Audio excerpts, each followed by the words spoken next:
Distinguished guests, please remain standing for the invocation given by Chaplain Kimberly Willis, Executive Director of Chaplain Service for the United States Department of Veterans Affairs. Good morning. Let us pray. Eternal and ever faithful God, on this sacred morning beneath the quiet majesty of these marble arches, we gather in this hallowed place to pay tribute, to reflect, and to recommit.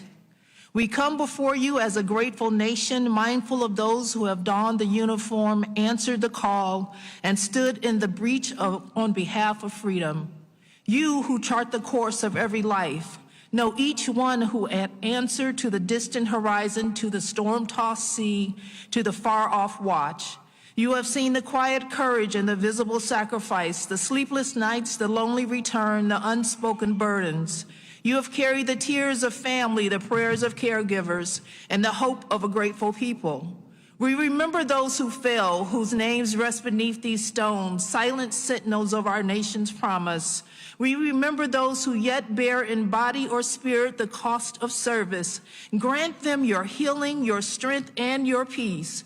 And to families who waited, who worried, who bore the weight of absence, extend your sustaining grace, O Comforter. We give thanks for the Department of Veteran Affairs, who daily honor our nation's sacred trusts. And we bless the veteran service organizations whose devotion ensures that no veteran stands alone. In honor of those who served, renew our covenant to tend the garden of democracy with vigilance and care, to serve with humility, to lead with integrity, to walk together as one people under your guiding hand. Underpin our labors with hope, our words with truth, our action with compassion. Let freedom ring not only on the battlefield, but in the everyday lives of your people. God bless the United States of America, that we may be true to the promise entrusted to us, vigilant in peace, resolute in service, defender of justice, and steadfast in gratitude. It is in your holy name we pray. Amen. Seated. I am honored to introduce the 2025 National Veterans Day Observance co-host organization, the American Veterans, better known as AMVETS. The organization began in 1944 when 18 World War II veterans met in Kansas City, Missouri to form the American Veterans of World War II.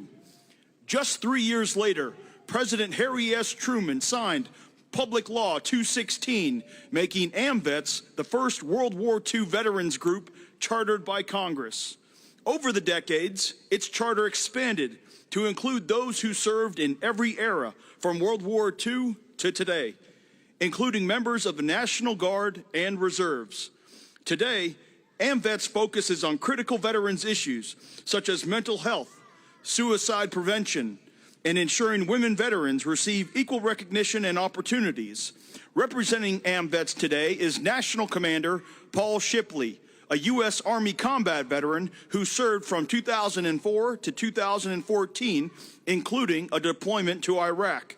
Commander Shipley is the first post-9/11 veteran and one of the youngest leaders in AMVETS' 80-year history.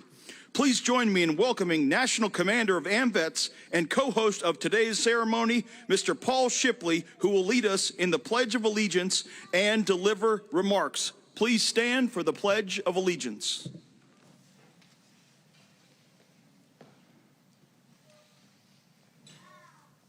I pledge allegiance to the flag of the United States of America and to the republic for which it stands, one nation, under God, indivisible, with liberty and justice for all.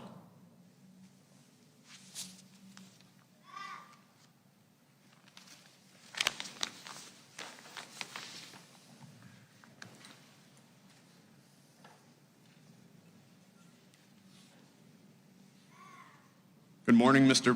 President, Mr. Vice President, Secretary Collins, and distinguished leaders of the Veteran Service Organizations of the United States of America. Good morning and happy Veterans Day. Today, as we gather at this hallowed ground at Arlington National Cemetery, we honor the brave men and women who have served our nation with unwavering courage and sacrifice. It is a solemn moment of remembrance, unity, and a renewal of our commitment to those that have served. Today is also a special celebration of all who put their lives on the line for the United States of America. AMVETS has a proud history spanning over 80 years. Today, our top priorities remain clear. We work tirelessly to prevent veteran suicide and veteran homelessness, because no veteran should be alone in facing these struggles. We promote awareness, prisoners of war, and missing in action issues, ensuring that no hero is ever forgotten. And we are committed to supporting veterans' families, help keeping them united through life's toughest challenges. As the host of this year's Veterans Day National Committee, AMVETS is honored to participate alongside dedicated Department of Veteran Affairs staff and our fellow veteran service organizations. Together, we organize this event to honor our fallen and to reaffirm our duty to those who have served. In the spirit of veterans serving veterans, I challenge each of us, whether here today or watching from home, to find ways to support our veterans, whether through a simple act of kindness, volunteering, or advocating for policies that make a difference. Your efforts matter. Because supporting our veterans is not just a duty, it's a reflection of our gratitude and respect. Let us remember today that their sacrifices have made the freedoms we enjoy possible. And let us pledge to continue serving, protecting, and honoring all who have served our nation. Thank you. God bless our veterans, and God bless America.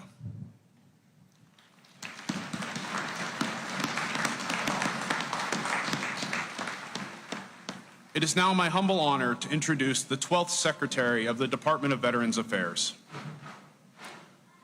Secretary Doug Collins is an accomplished attorney with more than a decade of legislative experience representing the people of Georgia in the state legislature and later the U.S. House of Representatives. As a U.S. Air Force Reserve chaplain, Secretary Collins has ministered to our country's military since 2002. He completed a 2008 and 2009 deployment to Iraq while stationed at Balad Air Base. Collins remains a colonel in the United States Air Force Reserve, and he previously served in the U.S. Navy Reserve. Please join me in warmly welcoming VA Secretary Doug Collins.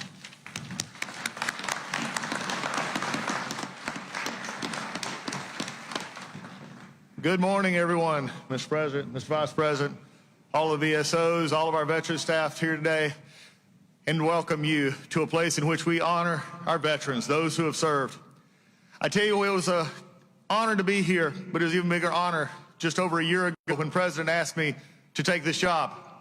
And I asked him a simple question. I said, Mr. President, what would you like me to do? And he looked at me with a simple phrase. He said, take care of our veterans. I tell all the rest of the cabinet, I've got the best job in the world because I get to take care of the best people in the world, the veterans of the United States of America.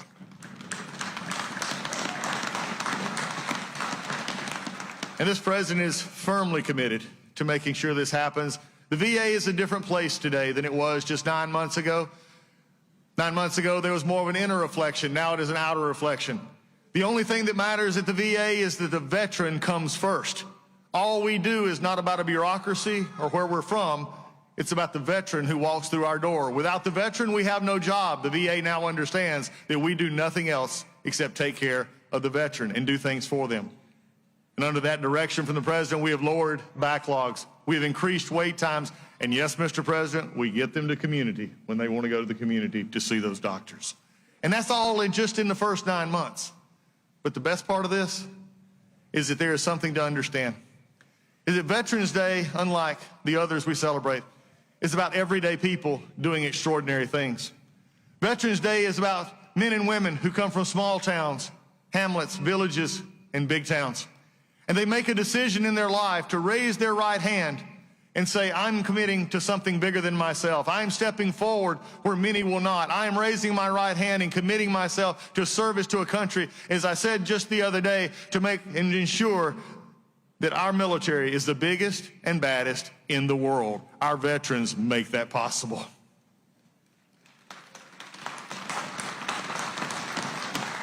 It comes from people all over. As I served with in Iraq, what I love about Veterans Day is it tells the story of a young girl.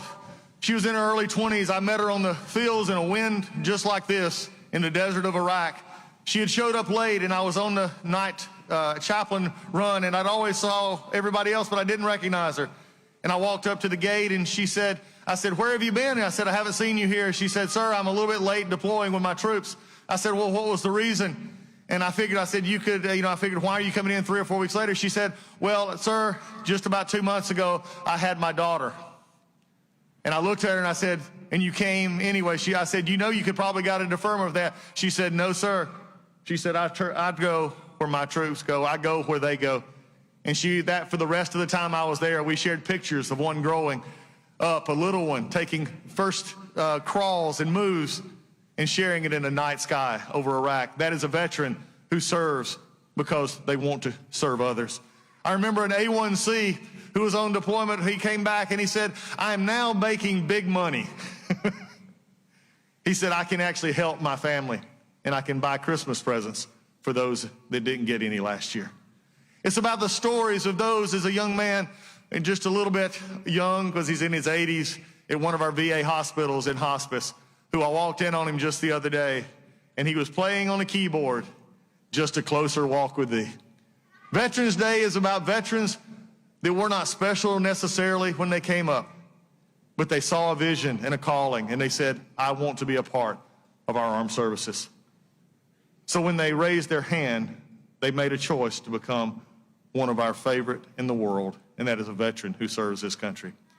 So as we come to this day of service, this day of happy Thanksgiving for people who are willing to serve, I would just have one word from the half of this administration, and I want everyone to hear it clearly, whether you're in the media, Congress, or anywhere else.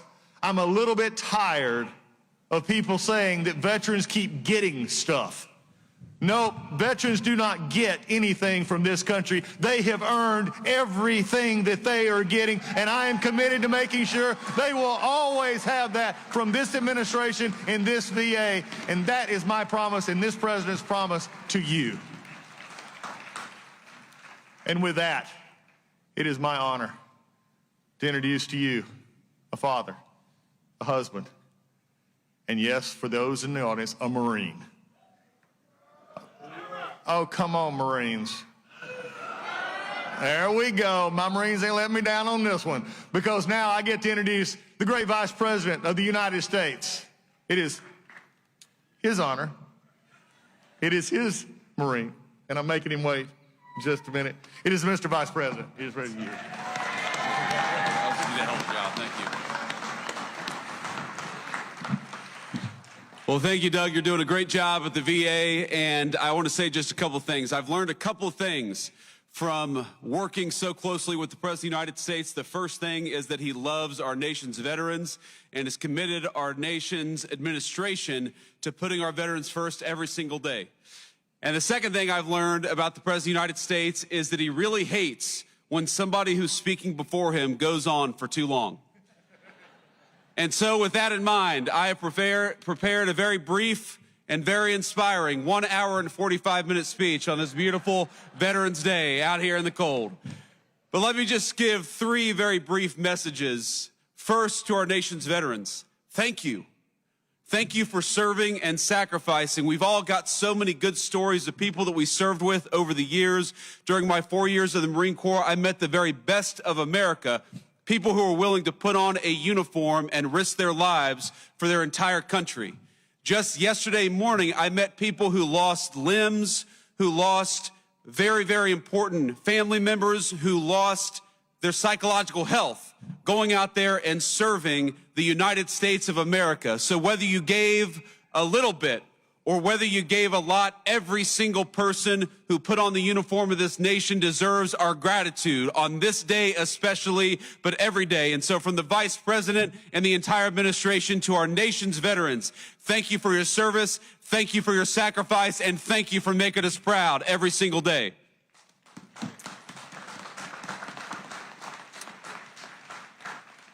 The second message is to the nation's political leaders. I happen to believe that the most valuable resource that we have isn't the incredible wealth of natural resources of this country, as amazing as it is. The most important natural resource that we have is that we have hundreds of thousands of young people every single month who sign up to put on the uniform and risk their lives for their fellow citizens. That is a resource we cannot squander. That is a resource we must protect. And so, to every elected official who's here today, our obligation, our sacred responsibility to our veterans is to make sure that the American military is the bravest and best fighting force anywhere in the world, and to make sure that every time we ask our nation's military to go off to war, we give them the training, we give them the resources, and we give them what they need to kick the enemy's rear end and to come back home safely and quickly. That is our obligation to you.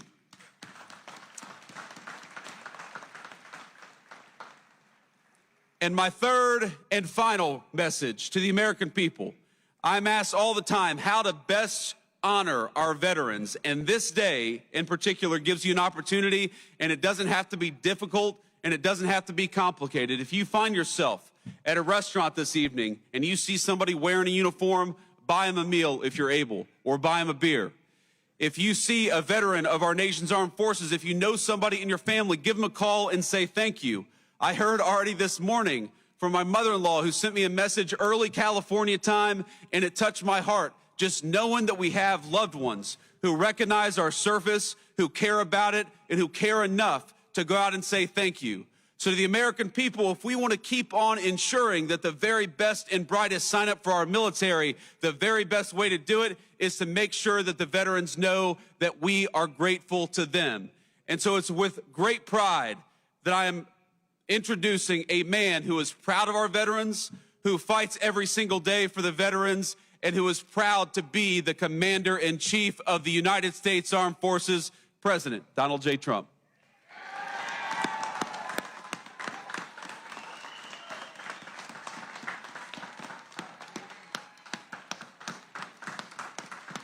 Thank you, J.D. Thank you very much to our great Vice President. It was a good decision I made. This morning on these hallowed grounds where generations of American heroes rest in eternal glory, we gather to fulfill the sacred duty of every free man and woman.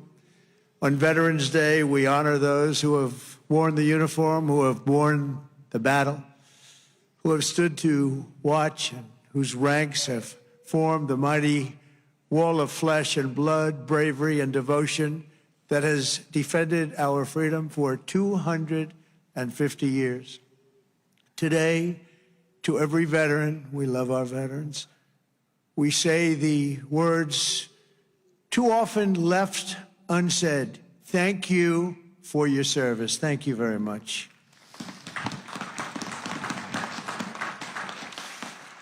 And we want to also say thank you for carrying America's fate on your strong, very broad, and proud shoulders.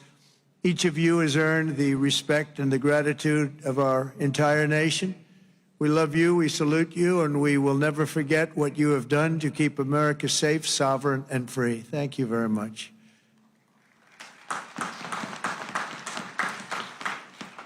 And we're also honored to be joined by a great man. He will go down as a great man someday. Speaker Mike Johnson. Speaker. Wherever you may be, Speaker. We love you, Speaker. There he is, right there. Good. Got a good location. He always gets a good location. And congratulations to you and to John and to everybody on a very big victory. We're opening up our country. Should have never been closed. Should have never been closed. I want to thank Secretary Doug Collins, who's outstanding, just done a fantastic job for the veterans. We have a 92% approval rating. We took that up from 38% from a certain previous administration that we won't mention. Also, Secretary of War, we like the sound of that better than the other. Secretary Pete Hegseth. Pete, thank you very much. Thank you, Pete. Great job. Our great Attorney General, Pam Bondi. Pam, thank you very much. Thank you. Secretary Doug Burgum. Doug, thank you. Thank you very much for being here, Doug. The #1 energy person anywhere in the world, acknowledged. I was amazed that he took the job and he did it without hesitation. What he gave up, what Doug gave up, what all of them gave up, nobody would ever know. But Secretary Chris Wright, #1 anywhere in the world, acknowledged. And drill, baby, drill, Chris, right? Drill, baby, drill. The energy prices are way down and they're going further. Secretary Linda McMahon, Education, moving education back to the states, Linda, right? Getting it back to the states where it belongs. Secretary Laurie Chavez DeReamer, thank you, Laurie, very much. Director Russ Vogt, Director, thank you. What a good job he's doing. Cutting, but fairly cutting. Director Tulsi Gabbard, thank you, Director. Ambassador Jamieson Greer, what a job he's done. We've taken in trillions of dollars in tariffs, and we want to keep it that way. It's been good for our country, I can tell you, including national security. General Dan Kane. General, thank you. He's a real general. And congratulations on wiping out the nuclear capability of Iran in about a matter of seconds once they got there. They traveled a total of 37 hours, but once they got there, they were very quick. And also to many other very distinguished guests. We have an amazing group of people. I'd like to name every one of you, but I think a lot of people would be upset. It's a little cold. The pages of American history are filled with the tales of titans, icons, innovators, and trailblazers who built this country into the greatest, most ambitious, and most prosperous nation the world has ever seen. And we brought it to new levels. I'll tell you, we were going in a direction for a period of time, but we've never been hotter than we are right now. This is the hottest country anywhere in the world. Yet every captain of industry, every pioneer of science, and every star whose brilliance has lit up the lights of Broadway all share one thing in common. They only had the chance to soar because the veterans had the courage to serve. They took care of those people. They took care of all the stars. The stars that you read about wouldn't be here without our veterans. Everything we have, everything our country has achieved has been purchased by the muscle, spine, and steel of the United States military. We owe it all to the fierce and noble men and women of the Army, the Navy, the Air Force, Space Force, Coast Guard, and the United States Marines. Here's a guy. Our service members, our own words, are the greatest possible tribute to their immortal valor. Shortly before the Battle of Bull Run, Major Sullivan Ballou of Rhode Island became a big name, didn't he? Wrote to his dear wife, Sarah. He said, "I know how great a debt we owe to those who went before us," he said, "and I'm willing, perfectly willing, darling, to lay down all my joys of this life to help maintain this government and to pay that debt." Just 1 week later, Major Ballou did just that. He gave his life to save our country. On the night before he jumped into the dark skies over Normandy on D-Day, Colonel Bull Wolverton knelt with his men in prayer. "Dear God," he said, "we ask only this, that if we die, we must die, and we as men would die without complaining, without pleading, and safe in the feeling that we have done our best for what we believed was right. We must do what is right." Colonel Wolverton, too, died for us so bravely in battle. Today, we remember with overwhelming gratitude the more than 1 million American service members who have made the supreme sacrifice and laid down their lives for the good old USA.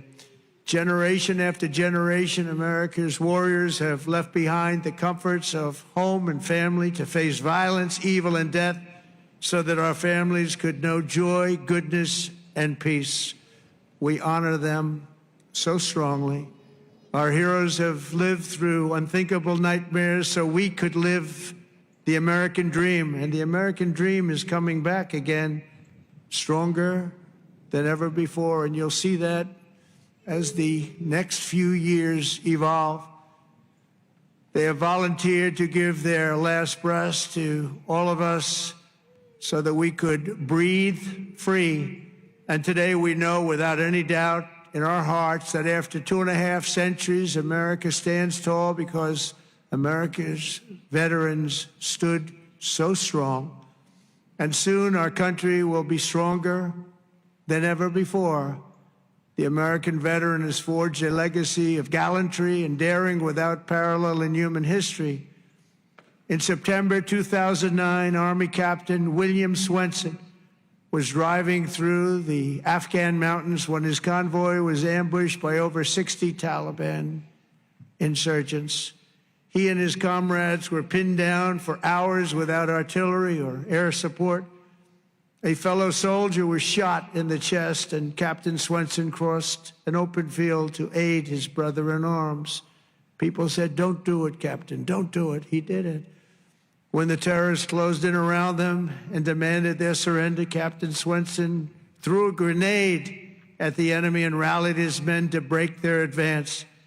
He then carried the wounded soldiers hundreds of yards to a rescue helicopter before charging back 3 times, back and forth into the fire to save the wounded and bring them home. Even after 7 hours of fighting, he refused to leave any man behind. Retired Lieutenant Colonel William Swenson is here with us in Arlington, and for his actions that day, he proudly wears the Congressional Medal of Honor. Colonel Swenson, thank you very much. Thank you very much, please. Thank you. Thank you very much.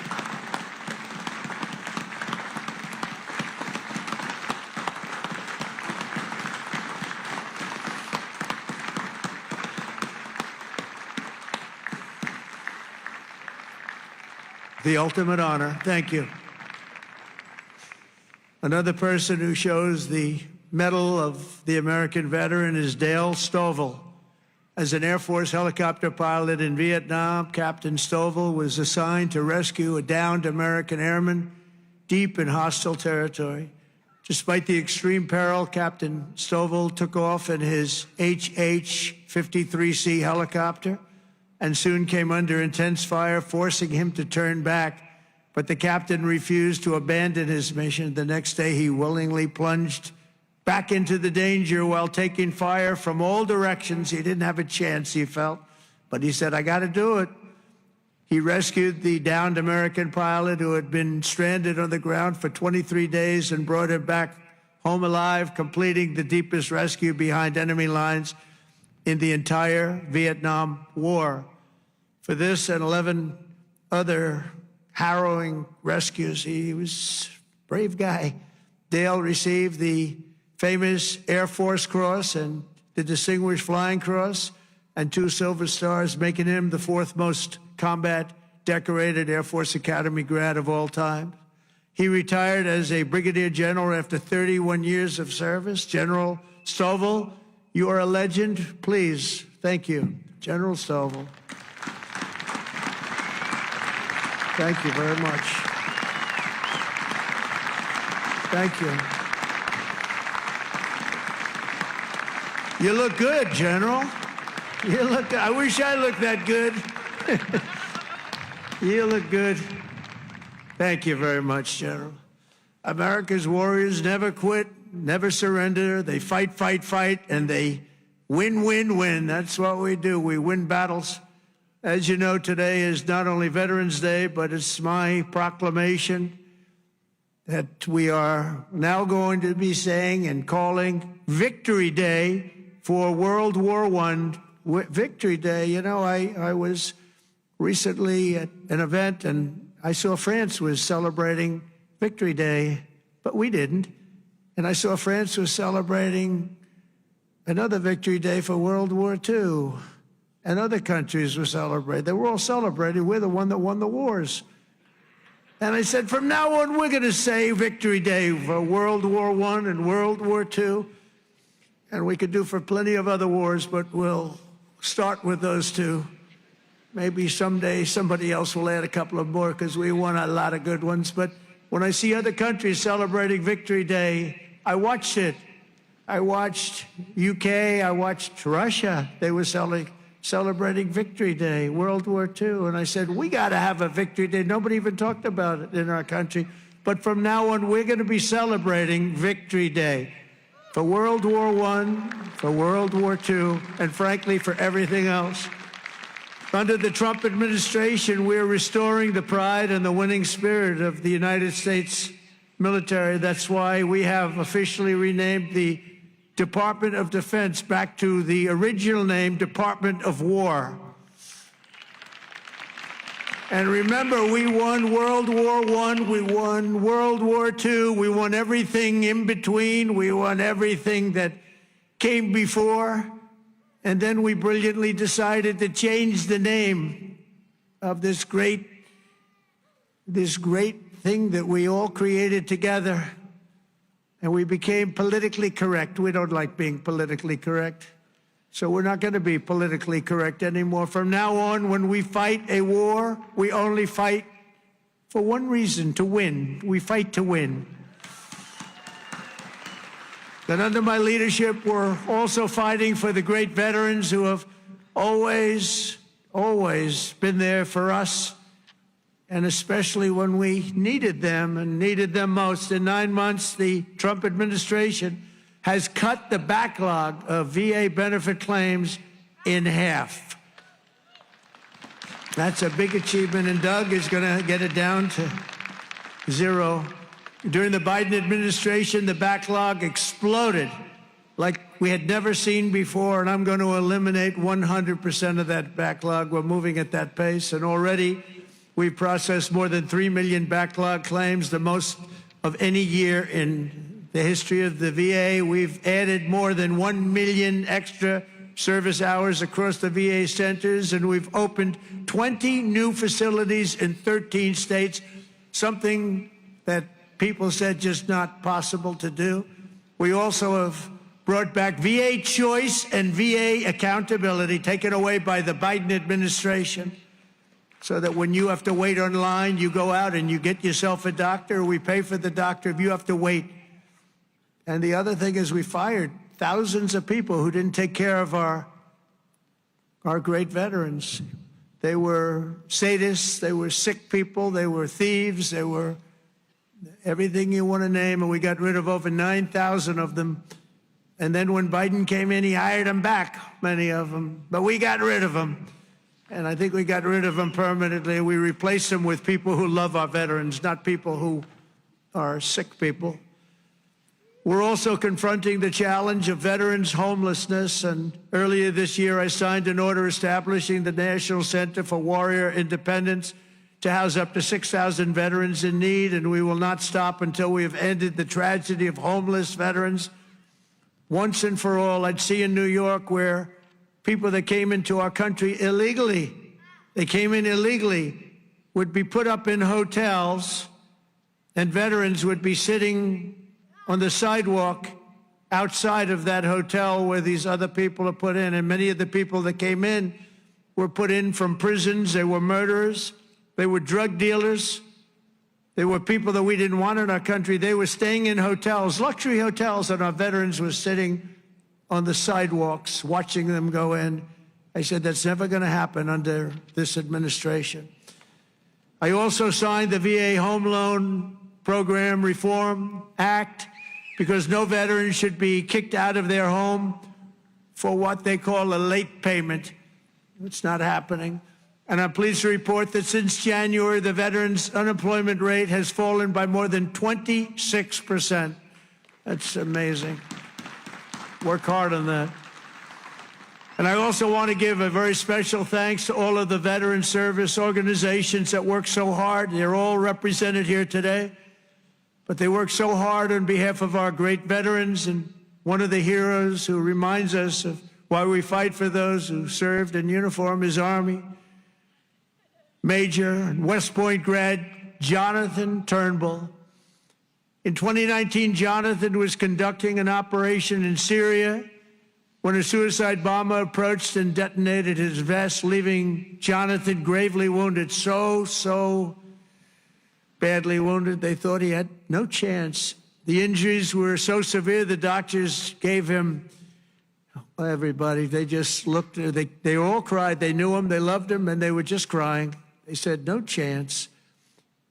He was resuscitated 3 separate times, and he underwent 22 surgeries, but he refused to give up. He wanted to live. He loved his country. He loved his family. He wanted to live. He was going through hell.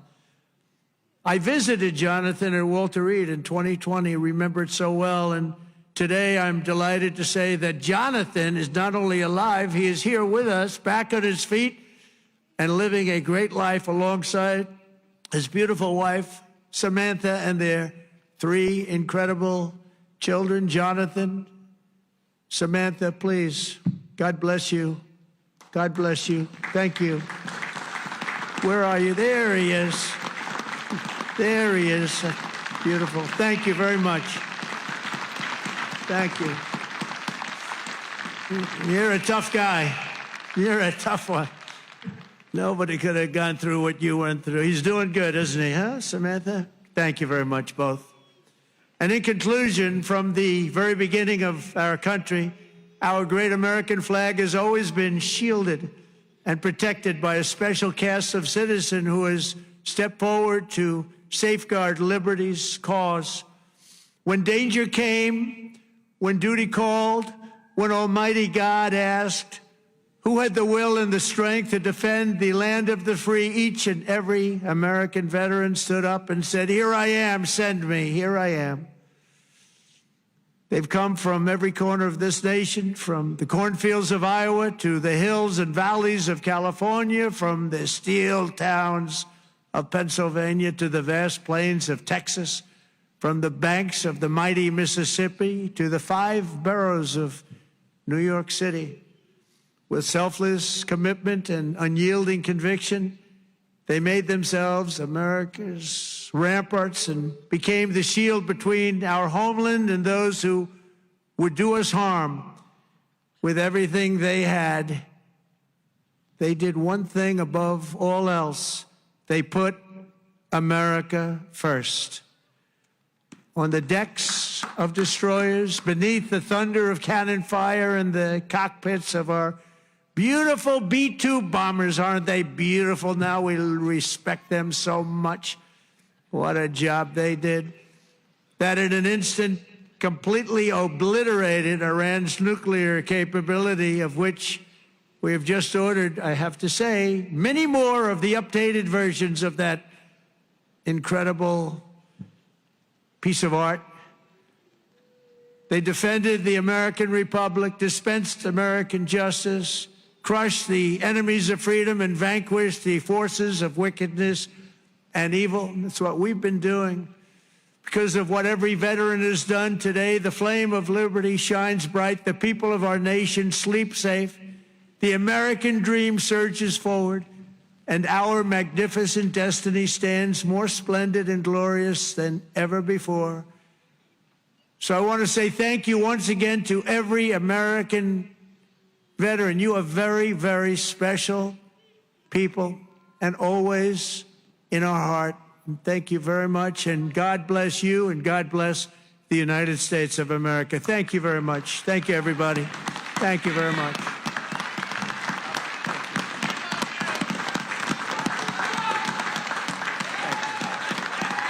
Thank you very much.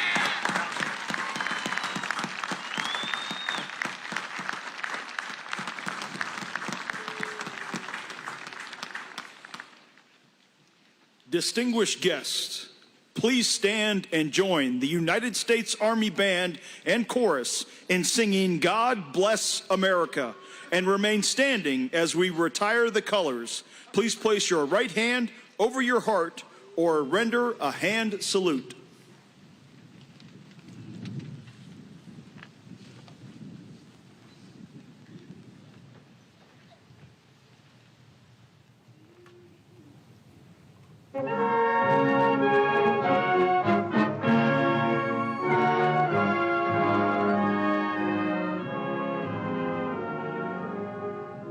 While the storm clouds gather far across the sea, let us swear allegiance to a land that's free. Let us all be grateful for a land so fair, as we raise our voices in a solemn prayer.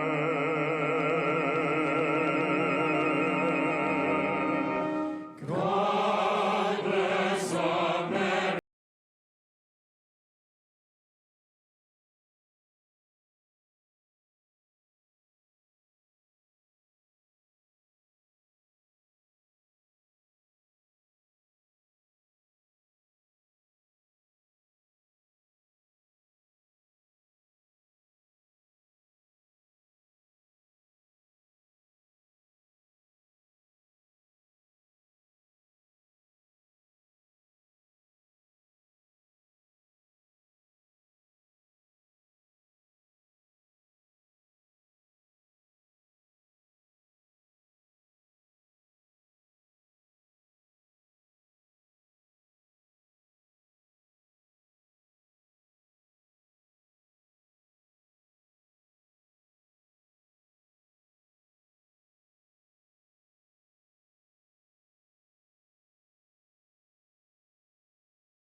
Retire the colors.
This concludes the 2025 National Veterans Day observance. Please remain at your seats for the departure of the official party. Thank you for joining us today to celebrate and honor all who served.